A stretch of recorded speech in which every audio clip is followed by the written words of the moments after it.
લોકસભાની ચૂંટણી મામલે સુરત કલેક્ટરે પ્રેસ કોન્ફરન્સ સંબોધી હતી, જેમાં કેટલાક મતદારો મતદાન કરશે, કેટલો ચૂંટણી સ્ટાફ કામગીરી કરશે, આ તમામ બાબતે માહિતી આપવામાં આવી હતી। સુરત કલેક્ટર દ્વારા મતદાન સહિતની કામગીરી મામલે પ્રેસ કોન્ફરન્સનું આયોજન કરવામાં આવ્યું હતું, જેમાં મતદાન જાગૃતિ અભિયાન પણ ચૂંટણી અધિકારી દ્વારા હાથ ધરવામાં આવ્યું હતું। તો ઈવીએમ અને વીવીપેટ મશીનની ફાળવણી પણ કરી દેવામાં આવ્યા હોવાનું જણાવ્યું હતું।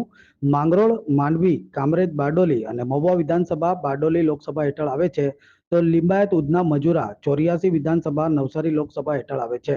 આ તમામ વિધાનસભામાં મતદાન થશે તેવું જણાવ્યું હતું, જેમાં સુરત લોકસભા બિનહરીફ જાહેર થઈ છે। તો સુરત લોકસભા હેઠળ સુરત પૂર્વ, સુરત પશ્ચિમ, વરાછા રોડ, કરંજ, કતારગામ અને ઉત્તર વિધાનસભામાં આવે છે, જેથી આ 7 વિધાનસભામાં મતદાન યોજાશે નહીં અને આગામી 7મી મેના દિવસે યોજાનારી ચૂંટણી મામલે કેટલીક કામગીરી કરવામાં આવશે, જે બાબતે મીડિયાને જણાવ્યું હતું। લોકસભાની સામાન્ય ચૂંટણી 2024માં સુરત જિલ્લામાં સમાવિષ્ટ 24 સુરત પાર્લામેન્ટરી કોન્સ્ટિટ્યુએન્સી એ બિનહરીફ જાહેર થયેલ છે। બટ મીડિયાના માધ્યમથી અને અમુક સોર્સેસથી એવું જાણવા મળેલ છે કે લોકોને એવું લાગે છે કે આખા સુરત જિલ્લામાં જ હવે કંઈ ચૂંટણી યોજાવાની નથી, બટ એ વાત સત્યથી પરે છે। આપને જણાવવા માગું છું કે સુરત જિલ્લામાં 16 એસેમ્બલી સેગમેન્ટ્સ છે, જે 3 પાર્લામેન્ટરી કોન્સ્ટિટ્યુએન્સીમાં વહેંચાયેલ છે। એમાંથી 7 જે એસેમ્બલી સેગમેન્ટ છે એમાં 155 ઓલપાડ, સુરત ઈસ્ટ, સુરત નોર્થ, વરાછા, કરંજ, કતારગામ અને સુરત વેસ્ટ, આ 7 એસેમ્બલી સેગમેન્ટ છે એ સુરત પાર્લામેન્ટરી કોન્સ્ટિટ્યુએન્સીમાં છે અને અહીંયા ચૂંટણી યોજાવાની નથી।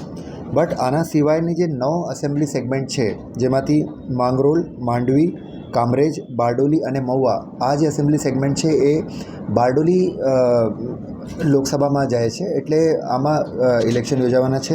સાથે સાથે જે 25 નવસારી પાર્લામેન્ટરી કોન્સ્ટિટ્યુએન્સી છે એના અંતર્ગત લિંબાયત, ઉધના, મજૂરા 84, એટલે મોટાભાગનો જે સિટીનો વિસ્તાર છે એમાં સમાવિષ્ટ છે, એટલે સુરત શહેરમાં આ જગ્યાઓ ઉપર ચૂંટણી યોજાવાની છે।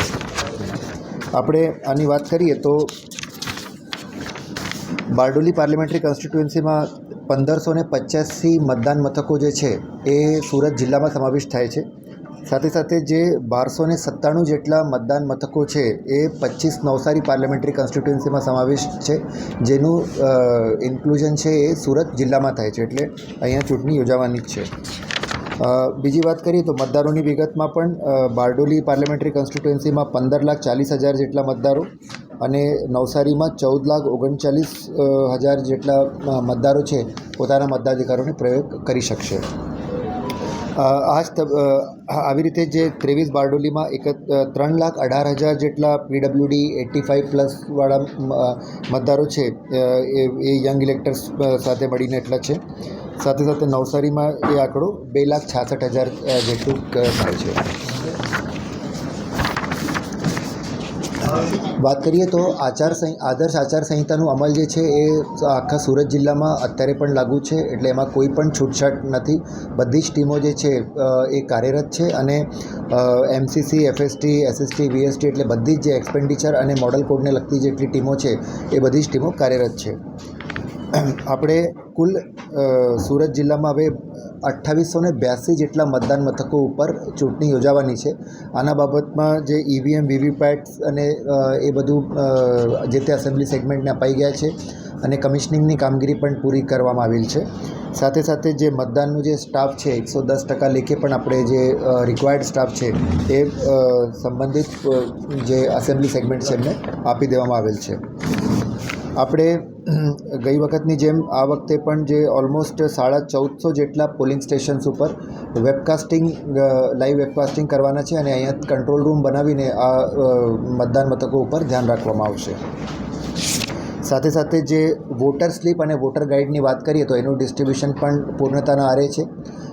એક વાત હું અહીંયા મેન્શન કરવા માગું છું કે વોટર સ્લીપ કે વોટર ગાઈડ એ મતદાન કરવા માટેનું જે છે સફિશિયન્ટ પુરાવો નથી, એટલે ફક્ત આનાથી મતદાન નહીં કરી શકાય। ઇલેક્શન કમિશન દ્વારા ઇસ્યુ કરેલ એપિક કાર્ડ, અધરવાઇઝ જે બીજા 12 ડોક્યુમેન્ટ છે, જેમાં પેન કાર્ડ, આધાર કાર્ડ, પાસપોર્ટ, ડ્રાઇવિંગ લાઇસન્સ, કોઈ સરકારી આઈડી કે આ ટાઈપના જેટલા જે પુરાવો છે એના ઉપયોગથી જ મતદાન કરી શકાશે. તો ફક્ત એક કે વોટર ઇન્ફોર્મેશન સ્લીપ છે એ ફક્ત વોટર્સની જાણકારી માટે છે કે એમનું મતદાન મથક ક્યાં છે, એમને ક્યાં